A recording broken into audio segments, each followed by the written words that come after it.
ये बताइए तो सही, इंसान का अगर हाथ काटा जाए तो उसे दर्द होता है, हाँ दर्द होता है, उसे तकलीफ होती है, हाँ तकलीफ होती है। इंसान का बाजू काटा जाए उसे दर्द होता है, हाँ दर्द होता है, तकलीफ होती है। उसने कहा अगर इंसान का गला काट दिया जाए तो वो कहता है इंसान का गला अगर कट जाए तो फिर वो मर जाता है, जिस्म मुर्दा हो जाता है, बोलने की ताकत खत्म हो जाती है, मुस्कुराने की ताकत खत्म हो जाती है, देखने की सलाहियत खत्म हो जाती है। उसने कहा ये तो साइंस कहती है, ये तो मेडिकल साइंस कहती है, लेकिन बताओ तो सही ये कैसा इंसान है। इस किताब में लिखा है करबला की सरजमीन पर बाजू कट गया है, हुसैन मुस्कुरा रहे हैं, सीना छिद गया है, हुसैन मुस्कुरा रहे हैं, जिस्म जख्मी हो गया, हुसैन मुस्कुरा रहे हैं। वो कहते इस किताब में लिखा है हुसैन का गला जिस्म से कट गया, कटे हुए सर को नेज़े पे लहराया जा रहा है, फिर भी हुसैन नेज़े पे चढ़कर भी मुस्कुराते हुए कुरान की तिलावत कर रहा है। वाह सुभान अल्लाह, वाह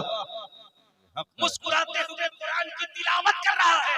उस हिंदू बिटिया ने कहा मुझे बताओ जिस कौम का उम्मती मरने के बाद भी, सर कटने के बाद भी नेज़े पे कुरान पढ़ के जिंदा हो सकता है और जिंदा रह सकता है, जब उम्मती की जिंदगी का ये आलम है तो फिर नबी की जिंदगी का क्या आलम हो। हुसैन तुमको ज़माना सलाम करता है, हर एक चाहने वाला सलाम करता है। ज़माने वाले ज़माने वाले ज़माने वाले तो झुकते हैं काबे की जानिब। जोहर में, असर में, मगरिब में, ईशा में, जुमा में, ईद में, बकरीद में मुंह मेरा काबा शरीफ की तरफ अल्लाहु अकबर।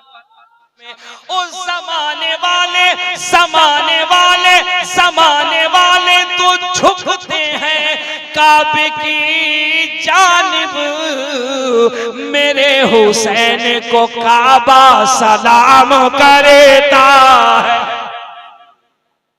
मेरे हुसैन को सलाम करता है, मेरे हुसैन को काबा सलाम करता है। हुसैन जिंदा है दस्तूर जिंदगी की तरह, हुसैन जिंदा है दस्तूर जिंदगी की तरह, शहीद मरते नहीं आम आदमी की तरह, शहीद मरते नहीं आम आदमी की तरह। यजीद डूब गया, यजीद डूब गया, ओ यजीद डूब गया शाम के अंधेरों में, हुसैन फैले है दुनिया में रोशनी की तरह। अल्लाह वाह या हुसैन फैले है दुनिया में रोशनी की तरह। रिसर्च करते, तहकीक करते, पढ़ते पढ़ाते कई महीनों के सफर के बाद जब वो सऊदी अरब पहुंची और वहां के बहुत बड़े लाइब्रेरी के अंदर जाकर के बैठी और रात के तकरीबन 1:30 बज रहे थे, तो उसने लाइब्रेरी के अटेंडेंट से कहा कि हम दुनिया घूम कर आ रहे हैं, हमने बाइबल्स भी पढ़ लिया है, हमने बौद्धिज्म को पढ़ लिया है, हमने हिंदुइज्म को पढ़ लिया है, हमने सनातन को पढ़ लिया है, हमने शाश्वत को पढ़ लिया है, बल्कि हम आम जुबान में कहें वो कह रही है हमने ऋग्वेद भी पढ़ लिया, यजुर्वेद भी पढ़ लिया, अथर्ववेद भी पढ़ लिया, सामवेद भी पढ़ लिया, भगवत गीता भी पढ़ लिया, भगवत पुराण भी पढ़ लिया, हमने एंजिली की सीकी भी पढ़ ली, हमने तौरेत पढ़ी, हमने ज़बूर पढ़ी, हमने इंजील पढ़ी। दुनिया की लगभग जितनी भी धार्मिक पुस्तकें हैं हर पुस्तकों पे हमने अध्ययन किया है। अब हम सऊदी पहुंचे हैं, रात के 1:30 बज रहे हैं, मुझे कोई ऐसी किताब दो जो इंसानियत के हवाले से पढ़ी जाए, जो जिंदगी के हवाले हवाले से पढ़ी जाए, जो इंसानियत, जो ह्यूमन राइट्स को प्रोटोकॉल देता हो, जो इंसानियत का बचाव करता हो, जो समाज के अंदर जिंदगी को बहाल करता हो, उस पर कोई किताब हो तो पढ़ी जाए। अब जनाब सुनना वो क्या कहती है, वो कहती है yes I agree this knowledge about science and had been something wrong then he will be punished by burning his skin and then Allah। सुनो चांदपाड़ा मालदा टाउन के कईयों सुन्नियों, सरकारे आसी के दामन से वाबिस्ता होने वालों, हिंदू बेटी गीता कुमारी नाम है, दुनिया के हर मजहबी लिटरेचर को पढ़ चुकी है। जब वो सऊदी पहुंची है, एक लाइब्रेरी में पहुंची है, उसने कहा कि एक ऐसी किताब दो जो बताए कि इंसानियत अब भी जिंदा है। उसके हाथ में चंद सफ़े पे मुश्तमिल एक पतली सी किताब दी गई है। अब वो बच्ची स्टडी रूम के अंदर बैठ करके किताब पढ़ रही है। पढ़ते पढ़ते पढ़ते पढ़ते चंद सफ़े को जब उसने पढ़ लिया है, उसने रीड कर लिया, मुताला कर लिया, उसने कुछ औरात को पलटा। जब वो पढ़ने लगी तो पढ़ते पढ़ते अचानक उसकी आंखें नम हो गई, अचानक उसकी आंखें गीली हो गई, वो रोने लगी। फिर उसके रोने की रफ्तार बढ़ी, वो बिटिया रोने लगी, वो बच्ची रोने लगी, उसकी हिचकियां बंद गई। दौड़ करके फौरन वो शख्स आता है जो उस वक्त लाइब्रेरी का जिम्मेदार था। उसने करीब आकर कहा attention please, how are many yes pass, क्या बात है, तुम रोती क्यों हो, तुम्हारे आंख अश्क क्यों, अश्कबार क्यों हो गए हैं, तुम्हारे चेहरे पे ये रोने के आसार क्यों जाहिर हो रहे हैं। उसने जानते हो क्या कहा, उसने कहा साहब ये जो हमारे आंखों में आंसू हैं, ये गम के आंसू नहीं है, ये मायूसी के आंसू नहीं है, ये नाउम्मीदी के आंसू नहीं है, ये अफसोस के आंसू नहीं है। कहा फिर ये कैसे आंसू हैं, कहा ये खुशी के आंसू हैं, ये खुशी के आंसू हैं, ये कामयाबी के आंसू हैं, ये जिंदगी के आंसू हैं। उसने कहा क्या मतलब, कहा मैं जिस तलाश में, जिस जस्तजू में मैं बाल से निकली थी और लगभग तिहाई दुनिया का दौरा किया, तिहाई दुनिया का सफर किया, मुझे अब तक कामयाबी न मिली थी, मुझे अब तक रास्ता न मिला था, लेकिन आज इस लाइब्रेरी में बैठ करके मुझे कामयाबी मिल गई है, मुझे रास्ता मिल गया है, मुझे जिंदगी का फलसफा समझ में आ गया है, मुझे मौत और जिंदगी का फलसफा समझ में आ गया है। उसने कहा क्या मतलब, कहा मतलब ये है मैं हिंदू हूँ, हिंदू, और मैंने दुनिया की अक्सर किताबों को पढ़ा, मजहबी किताबों को पढ़ा, लेकिन ये जो किताब मैं पढ़ रहा हूँ, ये किताब करबला के हुसैन के कैरेक्टर पे लिखी गई है, करबला के हुसैन के कैरेक्टर पे लिखी गई है, उनकी जीवनी पे लिखी गई है। उसने कहा क्या मतलब, कहा देखिए ना मैं नहीं पढ़ती, yes I agree this knowledge about science and had been something wrong then he will be punished by burning his skin and then Allah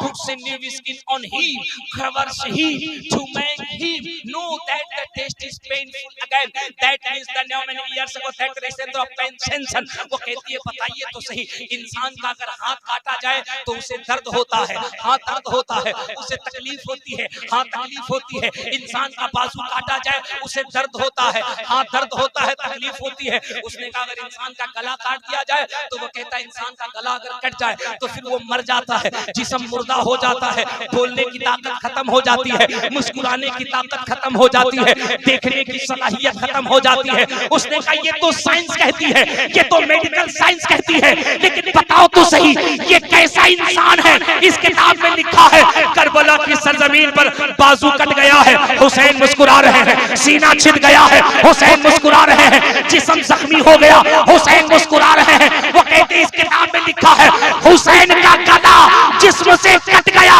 कटे हुए सर को नेज़े पे लहराया जा रहा है, फिर भी हुसैन नेज़े पे चढ़कर भी मुस्कुराते हुए कुरान की तिलावत कर रहा है। वाह सुभान अल्लाह, वाह मुस्कुराते हुए कुरान की तिलावत कर रहा है।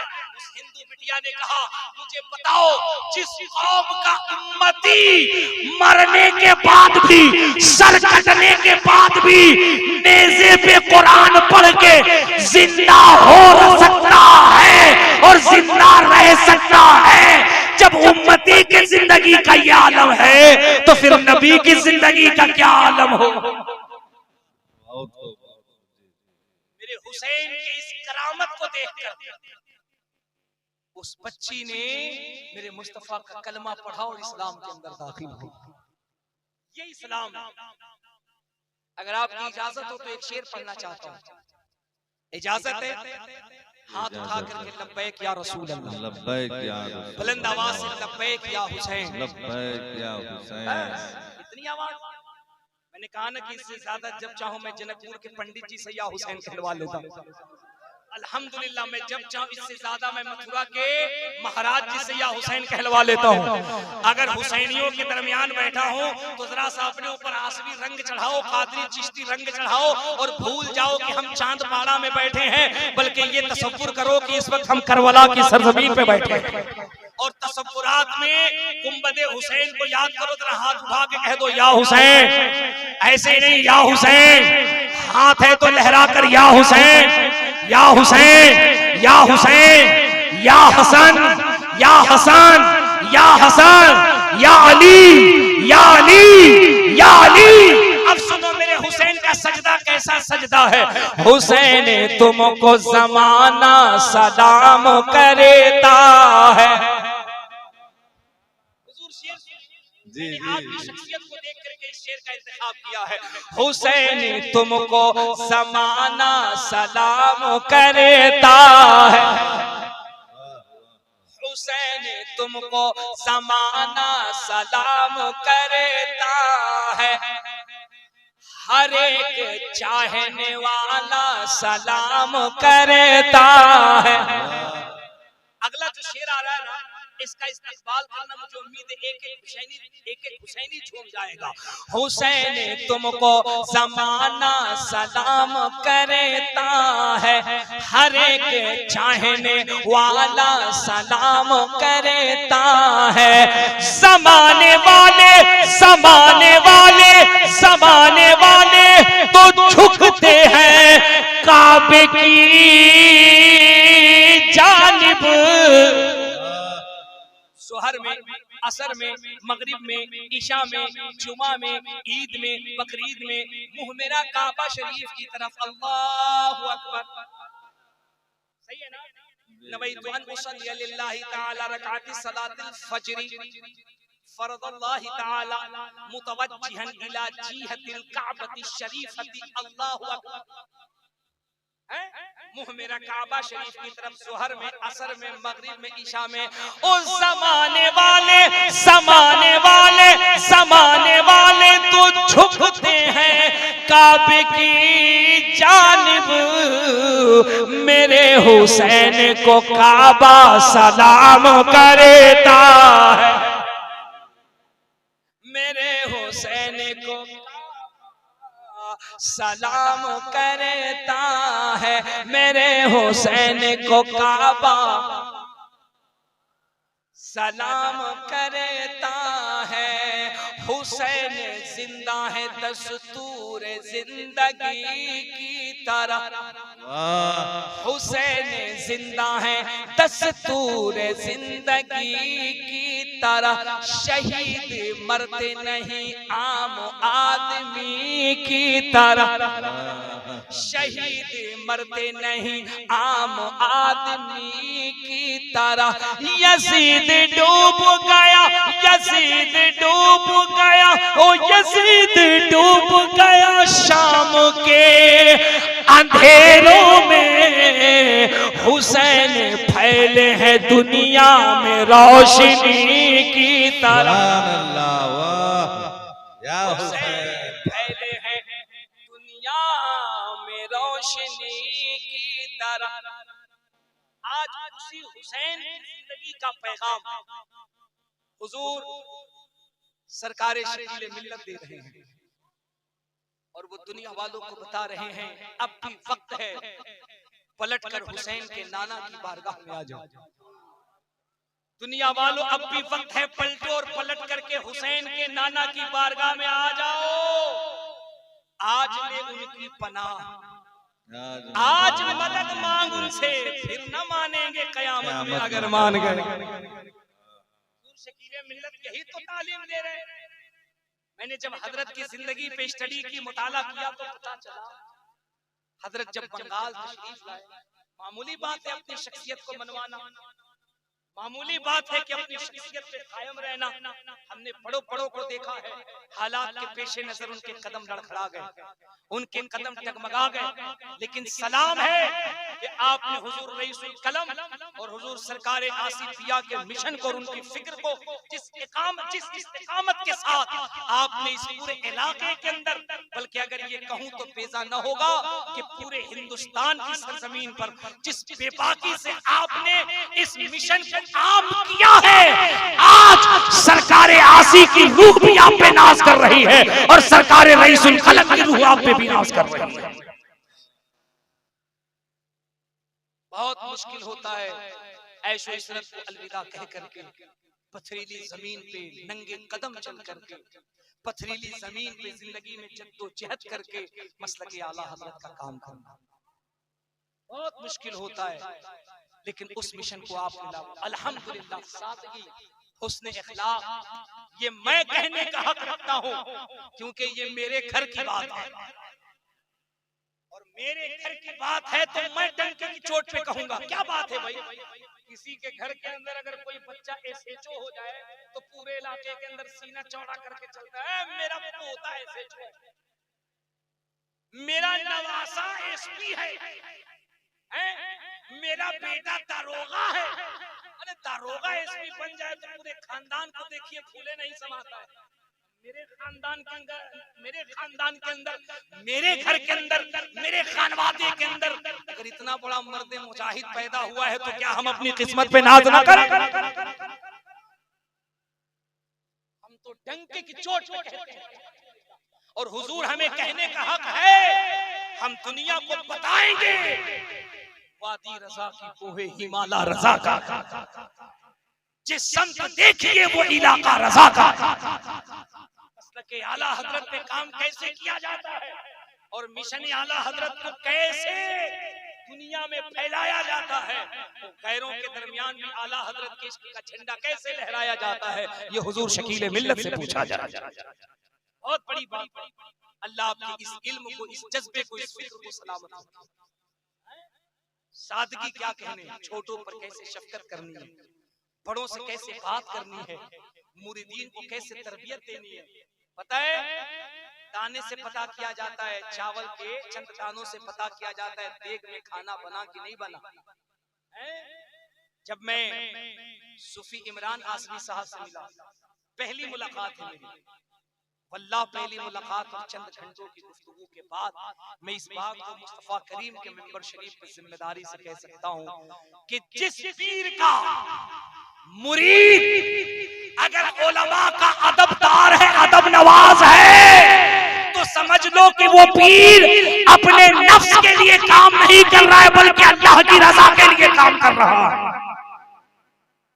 और मैं हजरत के जितने भी मुरीदीन से मिला, मुझे मिलने के बाद एहसास हुआ इन मुरीदों पर भी, इनके पीर पर भी अगर किसी का फैजान आम है तो वो बरेली के सरकार ताज शरिया का फैजान है। और आपकी कश्फ करामत का ये आलम है कि ये बात दुनिया को पता चले कि बच्चे की विलादत हुई नहीं है, बच्चे की विलादत हुई नहीं है। डॉक्टर्स के मुताबिक अभी विलादत में तकरीबन 3-4 महीने का वक्त बाकी है, लेकिन अल्लाह की अता से, हुजूर की मोहब्बत और देख बुजुर्गों के दर की जूतियां सीधी करने के बाद क्या पता मिलता है, कोई फकीर, कोई कलंदर, कोई दरवेश कहे जा 4 महीने के बाद तेरे बतन से जो बच्चा पैदा होगा वो बेटी नहीं बल्कि बेटा होगा, बेटा। और जब वो पैदा हो तो नाम उसका गुलामे आसी रखना। अगर कोई पूछे उस मर्दे कलंदर का क्या नाम है तो तुम डंके की चोट पे कहना वो मर्दे कलंदर कोई और नहीं, वो हुजूर शकील मिल्लत की जात है। अल्लाह करीम हमारे अकाबिरीन को सलामत रखे। बात मेरे हुसैन की हो रही है, करबला के हुसैन की हो रही है। और यार चांदपाड़ा वाला एक बात ये बताओ, जब करबला के हुसैन की बात हो, हम जिक्र करें, दुनिया के लोग जिक्र करें, तो हिंदुस्तान का पंडित कैसे चुप रह सकता है? हिंदुस्तान का बाबा कैसे चुप रह सकता है? हम हुसैन के किरदार पे बात कर रहे हैं, हुसैन के इख्तियार पे बात कर रहे हैं, हुसैन के अंदाज़े करम पे बात कर रहे हैं, हुसैन के सजदे पाक पे बात कर रहे हैं। वो जनकपुर के महाराज दूर बैठ करके मुस्कुरा रहे हैं। जब मेरी निगाह गई, मैं धीरे से करीब गया, मैंने कहा महाराज जी एक बात ये बताइए, बात हम हुसैन की कर रहे हैं, आप क्यों मुस्कुरा रहे हैं? इख्तियार हुसैन पे हम बात कर रहे हैं, आप क्यों तबस्सुम फरमा रहे हैं? तो पंडित जी ने मुस्कुरा के धीरे से मेरे कान में कहा, ये किसने कहा कि हुसैन सिर्फ तेरे हैं? हुसैन जितना तेरे हैं उतना ही मेरे हैं। हुसैन जितना तेरे हैं उतना ही मेरे हैं। मैंने कहा महाराज जी क्या मतलब? बोले हुसैन की तुम तारीफ करते हो। मैंने कहा जी अल्हम्दुलिल्लाह करता हूँ। उन्होंने कहा हुसैन से प्यार करते हो? मैंने कहा जी अल्हम्दुलिल्लाह करता हूँ। हुसैन से मोहब्बत करते हो? मैंने कहा जी अल्हम्दुलिल्लाह करता हूँ। उन्होंने मुस्कुरा के कहा हुसैन से मैं भी मोहब्बत करता हूँ। मैंने कहा पंडित जी ऐसा कैसे, ऐसा कैसे? बोले हाँ देख, मैंने जोर से इसलिए ऐलान नहीं किया क्योंकि रोजी रोटी का मसला है, पेट का मसला है, आश्रम का मसला है, लेकिन मोहब्बत तो करता हूँ। मैंने कहा कैसे मोहब्बत करते हैं? तो महाराज जी कहते हैं दुनिया को बताओ ना, और दुनिया को पता चले कि महाराज भी मोहब्बत करते हैं। मैंने कहा जी कैसे करते हो? वो कहते हैं दुनिया को बताओ संबल ग्राम में मुख्य से ब्राह्मण महात्मन भवन विष्णु यशकल की प्रादुर्भविष्यति स्वाहा अश्वमाशु गरुह देवदत्त जगतपति स्वाहा अशिनाश शादवन में टैचर्य गुणवती स्वाहा कोटि कोटि प्रणाम नतमस्तक सकल प्रजाजनम स्वाहा हे दीन बंधु दया निधि अभिनंदनम सुस्वागतम स्वाहा आत्मा निर्मल अधर मधु देह कुंदन कंचनम स्वाहा चंद्र मुखर नारी मणि माणिक ने पक पंकजम स्वाहा षड मनोहर शीतलम छवि मोहनी प्रदर्शनम स्वाहा दानी ब्रह्मा वीर रूप करुणानि दी पुरुषोत्तम स्वाहा त्रिरूपम स्वर्ग सम्मक्का नगरति पावनम स्वाहा पिण्य बिंब शोभित मराद ज्योति जन्मस्थलम स्वाहा चतुर्भुज सिद्दीक फारूको गनियो हैदरम स्वाहा फातिमा प्रियदर्शनी हसनैन सत्य कुटुंबकम स्वाहा। हाय हाय सुभान अल्लाह सुभान अल्लाह। जरा जोर से कह दो या हुसैन, अरे मोहब्बत से कह दो या हुसैन। कमाल है मेरे हुसैन। करबला में गले पे चूड़ी आपके चली थी, सुबह कयामत तक के लिए जनाजा यजीदियत का निकल गया है। ओ महाराज जी कहते दुनिया वालों को बताओ हम पंडित जी हैं, हम महाराज जी हैं, लेकिन हमने जब हुसैन के किरदार को पढ़ा, हुसैन के कैरेक्टर को पढ़ा, तो हम इस नतीजे पे पहुंचे हैं संबल ग्राम में मुख्य शिवराहड़ सिंहातिमन भवन विष्णु यशकल की प्रादुर्भविष्यति अश्वमाश गरुह देवदत्त जगतपति अशिनाश शादवन में टैचर्य गुणवती। आज उस पढ़ा लिखा मौलवी जो ऊंचा पैजामा लंबा कुर्ता करके आके ये कह देगा कि मांगो सिर्फ अल्लाह से, अल्लाह के अलावा किसी से ना मांगो, न नबी से मांगो, न अली से मांगो, न वली से मांगो, न हुसैन से मांगो, देने वाला सिर्फ अल्लाह, मानो सिर्फ अल्लाह को, पूजो सिर्फ अल्लाह को, लेकिन अल्लाह के अलावा किसी से ना मांगो, किसी से ना मांगो, तो उसे कहना तू कैसा मुल्ला है, कलमा हुजूर का पढ़ता है, खाता हुजूर का है, पीता हुजूर का है और डायरेक्ट अल्लाह की बात करता है। अरे बेवकूफ, ये पता अल्लाह एक है ये किसने बताया? अल्लाह एक है ये किसने बताया? तो मुल्ला जी कहेंगे अल्लाह एक है ये रसूलुल्लाह ने बताया। अल्लाह पाक है, बेमिसल है, बेमिसाल है, बेऐब है, ये किसने बताया? तो मुल्ला कहेंगे रसूलुल्लाह ने बताया। अब मुल्ला जी से पूछो कि तुमने रसूल को देखा, तो वो कहेंगे नहीं रसूल को नहीं देखा। तो पूछिए किसको देखा? तो कहेंगे कि गरीब नवाज को देखा। अब जब कहें गरीब नवाज को देखा तो पूछिए गरीब नवाज औलाद किसकी है? तो बेसाख्ता आएगा अली के बेटे हैं, अली के लाडले हैं। तो कहिएगा उन्हीं अली के लाडलों में एक नाम है जिसको दुनिया हुसैन कहती है, दुनिया हुसैन कहती है। अब उससे कहिएगा बता, जब तू गरीब नवाज के दर तक नहीं पहुंच सकता, हुसैन पाक के दर तक नहीं पहुंच सकता, अली के दर तक नहीं पहुंच सकता, तू अल्लाह की बारगाह में कैसे पहुंचेगा? बेवसीला नजदियो हरगिज खुदा मिलता नहीं। बगैर सीढ़ी के, बगैर सीने के छत पे नहीं चढ़ सकते। बगैर वसीले के लिए डायरेक्ट अल्लाह तक कैसे पहुंचेगा भाई? पहले हुसैन तक तो पहुंचो, पहले हुसैन तक, फिर अली तक पहुंचो, फिर नबी की बारगाह में पहुंचो। अब नबी की बारगाह में पहुंचना तेरा काम है, खुदा तक पहुंचाना मुस्तफा का काम है। इसी को तो वसीला कहते हैं। और यहाँ महाराज जी क्या कहते हैं, सुनो कितनी बड़ी बात।